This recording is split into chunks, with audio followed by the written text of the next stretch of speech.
Well, here we are at the Virginia Welcome Center at Bristol with Mr. Charles Philip Kessner. How are you today, Charles? Oh, doing pretty good. How about yourself? All doing well. We're really glad that you come by the Virginia Welcome Center often, and you play our guitar, and you're a resident Civil War historian that's passionate about Virginia. And thanks for your promotion of that, by the way. And you're going to sing us a song today? Sure. Let's see. How about, here's one that's not been heard probably too often. I'm not sure about the music, but it was written up here in Abingdon, Virginia, or at least appeared in the newspaper, December 5th, 1862. And the fellow that wrote it did it anonymously, which you'll see from the words, if I can find it here. The very last verse on both sides, north and south, could probably find some folks who would agree with the words. And let's see, he borrowed the tune, which is what they used to do back then. They call it parody. Would take a familiar tune and put their own words to it. And this was a children's hymn from the old Reformed church called "I Want to Be an Angel," and he calls it "I Want to Be a Soldier." So we'll try it here. I want to be a soldier, but not to stay in camp.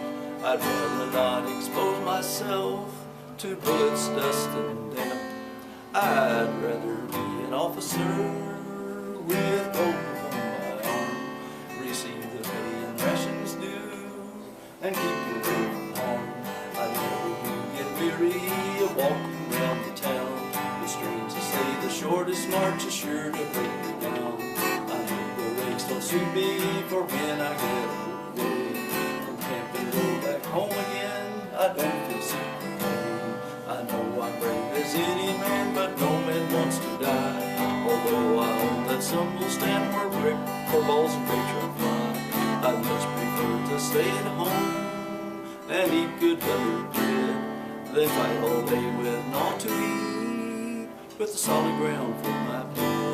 I think it is the right hard pace that men should have to go, and in the army whether they should want to fight or go. But you will need a conscript if you don't go ahead, and all the ladies scorn you, so you might as well be dead. And so I'll be a soldier, and with the soldiers stand, and talk as much of southern rights as any man. Chooses and plays his cards all right. He can always keep the army when there's going to be a fight. And you can see why they sang that, because if you did, they'd gather you up and hang you or shoot you right dead.